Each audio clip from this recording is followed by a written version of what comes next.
What's up, everybody? Ben Reza here for Stochastic, ready to talk a little waste management. Phoenix Open, maybe, besides the majors, this could be my favorite tournament of the entire year. I don't think I'm alone in that. We've got drama. We've got stadium seating. We've got a great course. I love TPC Scottsdale, and that's actually what I'm here to talk about. We've got videos on this channel talking about the tools and showcasing them. We've got top value plays out there. We've got previews and whatnot and everything you need to know to build your lineups. And I'll delve into that a little bit. Let's go to the basics. I'm just going to give you a quick rundown from my vantage point of what I'm seeing with the course. It's going to be quick. It's going to be easy. Some things to know and how I'm interpreting how to play TPC Scottsdale. Let's get into it. If you're new to the channel, welcome. All things DFS right here. Hit the like button, subscribe to the channel. Now, let's get to the basics. We have a par 71 measuring out just north of 7,200 yards. Not a bomber's paradise. I do think you could be aggressive off the tee. Things that I noticed when I was looking over the course. One, they have a risk-reward par 4. It's about 330 yards. There's water. You can go for it and have a chance for eagle. You can make a 6. I love that. I'm a big fan of that. They've got 3 par 5s on the course as well. All of that's very peripheral, very cursory. Let's start to drill down into what we need to know. Looking over the course history, looking over the kind of layout, approach.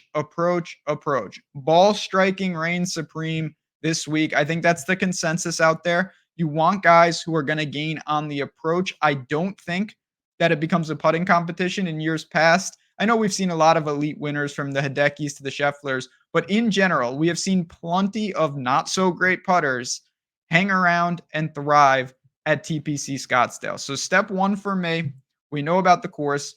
What is the prevailing skill set that I want from my player? It's irons. Now, if we have that, what would I want to pair with that? You have a couple different paths in my mind here.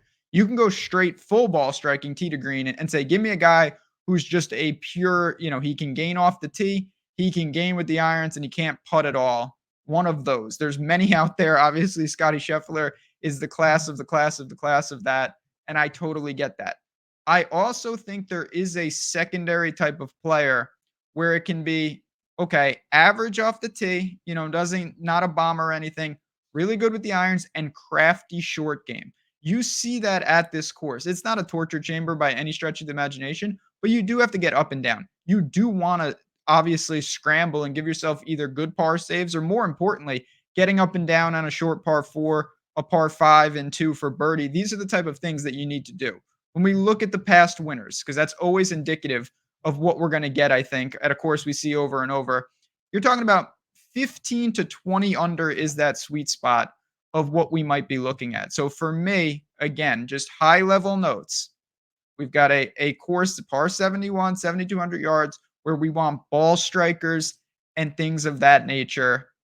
That is the skill set right at the top. Now, that's the easy part. We can know all that, and then it becomes, what do we do with it? What does it all mean, to quote Austin Powers style?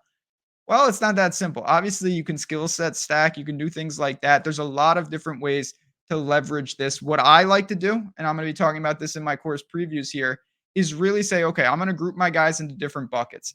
Got my iron players, my putting specialists, my off the tee guys, my randos, guys that are very consistent in all 4 categories, guys that are spiked. They gain 5, they lose 5. And then I'll mix and match them. Maybe I'll do a 4-2. People do that with tee times.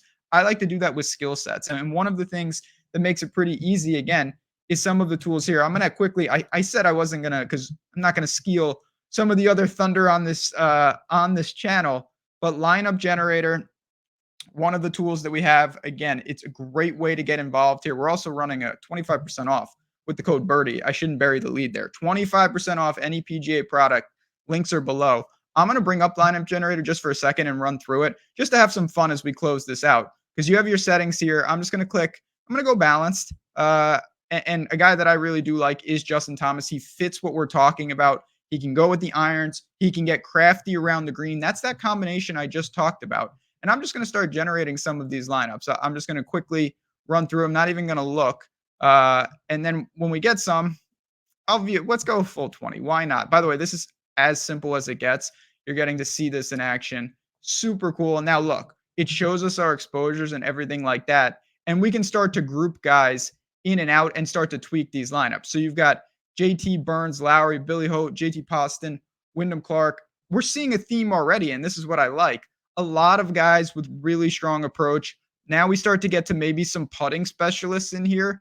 And this is where you can, you can swap, you can change. You could say, okay, I did group them together, which I do really like, but it's a pretty simple pivot if you want to kick some of these guys out or discard the lineup. And that's really how I think, to tie it all back to course preview, that you should be thinking about this. It's not just, okay, we need approach. Let me take all the approach players. It's not that simple. You want to mix and match different ones. And if we get some wacky weather, if we get greens that run faster or slower than expected, maybe a different skill set stack can be very successful. So for me, just playing around with this, I already like what I see. I see some lineups that are forming a really good ball striking theme and some others that are forming a really good short game theme. And for me, that is exactly how I want to attack waste management this week. Before I bounce on out of here, I do want to just say quickly, at JazzRazDFS on Twitter, if you have any questions. I'm dropping content there as well, talking some of my favorite plays. And make sure you check out the other videos on this channel. We've got value plays,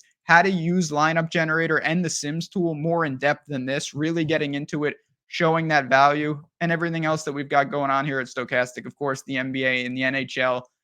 And the Super Bowl is not going away anytime soon, but appreciate everybody. I cannot wait to see this tournament get underway. And I cannot wait to see some of the big scores here in the Stokastic community. But good luck. If you have any questions, let me know and hit the like button on your way out. It is appreciated. But for me, waste management, for the lineups we just built, let's take one down this week and we'll do it again soon. Until next time, guys, good luck, enjoy, and I'll see you then.